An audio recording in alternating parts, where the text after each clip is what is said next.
এত সব নিদর্শন সত্ত্বেও যারা তাদের স্রষ্টাকে অস্বীকার করেছে তাদের জন্য রয়েছে জাহান্নামের কঠোরতম শাস্তি। জাহান্নাম কতই না নিকৃষ্টতম স্থান। এই জাহান্নামের মধ্যে যখন তাদের ছুঁড়ে ফেলা হবে তখন নিক্ষিপ্ত হবার আগেই তারা শুনতে পাবে তা ক্ষিপ্ত হয়ে বিকট গর্জন করছে।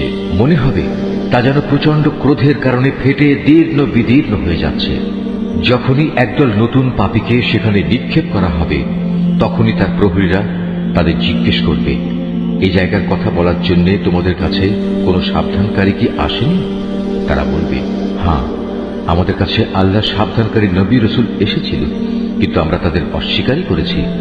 আমরা তাদের বলেছি এ দিন সংক্রান্ত কোনো কিছুই আল্লাহ তাআলা নাজিল করেননি, বরং তোমরা নিজেরাই চরম বিভ্রান্তিতে ডুবে আছো।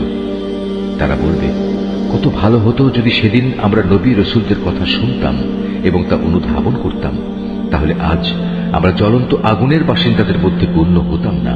অতঃপর তারা নিজেরাই নিজেদের যাবতীয় অপরাধ স্বীকার করে নেবে। ধিক্কার জাহান্নামের অধিবাসীদের উপর।